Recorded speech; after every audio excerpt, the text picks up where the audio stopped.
పూర్తిగా తెలుసుకోకుండా ఏది పడితే అది అనకు. నేను అర్థం లేకుండా మాట్లాడుతున్నానా? చెప్పాది, నేనా అర్థం లేకుండా మాట్లాడింది?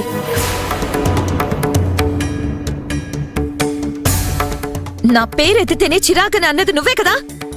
నా చెవులతో విన్నాను. నన్ను చూస్తేనే అసహించుకునేంత కాందాన్ని అయిపోయానా?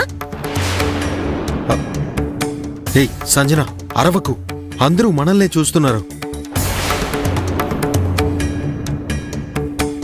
నువ్వు సగమే విని ఏదో నిర్ణయాలు తీసుకోకు. ఇప్పటిదాకా పవిత్ర నీ గురించే చెప్పి వెళ్ళింది. అందుకే అలా అన్నాను తప్ప నువ్వంటే చిరాకో అసహ్యమో కాదు. ఈ మూడ్లో మనం మాట్లాడుకోవడం కరెక్ట్ కాదు. మనం తర్వాత మాట్లాడుకుందాం. అదే మంచిది. ఆవేశంలో అరవటం తప్ప సమస్యకి పరిష్కారం ఉండదు. అందరం కలిసి ఫుడ్ తిందాం. ఏదైనా ఉంటే సరదాగా మాట్లాడుకుందాం. ఇప్పుడే మాట్లాడాలి? ఇక్కడే విషయం తేలాలి. అరవద్దంటే అర్థం కాదా? అందరూ చూస్తున్నారు సంజు. సంజు ప్లీజ్ కోపం తగ్గించుకుని మాట్లాడు. నేను ఆంటీ వెళ్ళి వేరే టేబుల్ దగ్గర కూర్చుంటాం. నువ్వు అది ఇక్కడ కూర్చోండి.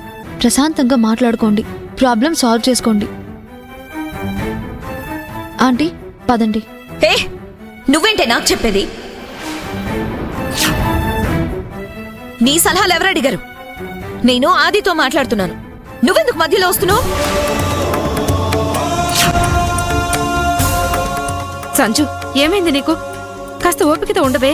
ఇంకెంతకాలం ఓపికతో ఉండాలి?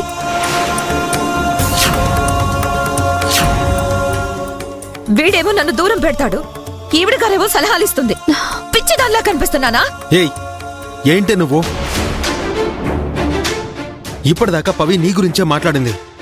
నిన్ను బాధ పెట్టొద్దనే నన్ను కన్విన్స్ చేసింది. అసలు నీ గురించి మాట్లాడడానికే నన్ను ఈ రెస్టారెంట్కి తీసుకొచ్చింది. అదర్థం చేసుకోకుండా పవిత్రని అంటావేంటి? అది తనేదో కోపంలో అంటుంది.